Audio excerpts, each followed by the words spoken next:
ചേട്ടാ മൊത്തം വെള്ളമാണ് ഇവിടെ, അല്ലെങ്കിൽ മഴ പെയ്താൽ വെള്ളമാണ്, എപ്പോഴും വെള്ളമാണ് ഇവിടെ. അവിടെ ഒരു മോട്ടർ വെച്ചിട്ടുണ്ട്, അതടിച്ച് പോയാൽ പോയി, ഇല്ലെങ്കിൽ ഇല്ല. പരിഹാരം വേണമെന്ന് ഇപ്പൊ എത്ര നാളായി പറയണത്. റോഡ് പൊക്കിപ്പോണം, അല്ലാണ്ട് നിവൃത്തിയൊന്നുമില്ല.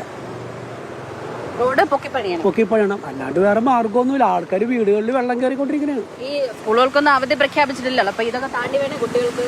അത് സാധാരണ പ്രഖ്യാപിച്ചു കഴിഞ്ഞാൽ മഴ വരൂല എറണാകുളത്ത്, അതുകൊണ്ടായിരിക്കാം ചിലപ്പോ പ്രഖ്യാപിക്കാണ്ടിരുന്നത്. ഏതായാലും ആളുകൾ പറയുന്നതനുസരിച്ച് ഇവിടെ ചെറിയ മഴ വന്നാൽ പോലും വെള്ളം കയറുന്ന ഒരു സ്ഥലമാണെന്നാണ്. പുലർച്ചെയാണ് ഇത്തരത്തിൽ ഈ വീടുകളിലേക്ക് വെള്ളം കയറി തുടങ്ങിയത്. നമുക്ക് കാണാം, ഈ കുട്ടികളൊക്കെ ഈ വെള്ളക്കെട്ടുകൾ താണ്ടിയാണ് സ്കൂളിലേക്ക് പോകുന്നത്.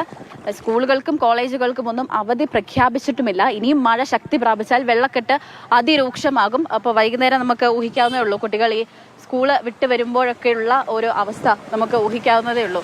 ചേട്ടാ, ഏതായാലും എറണാകുളം ജില്ലയിൽ ഇപ്പോൾ നേരിയ തോതിൽ മഴയ്ക്ക് ശമനമുണ്ട്. വരും മണിക്കൂറുകളിലൊക്കെ മഴ ശക്തി പ്രാപിക്കും എന്ന് തന്നെയാണ്. ഈ വെള്ളക്കെട്ട് രൂക്ഷമാവും, പ്രശ്നങ്ങൾ കൂടുമെന്നത് തന്നെയാണ്.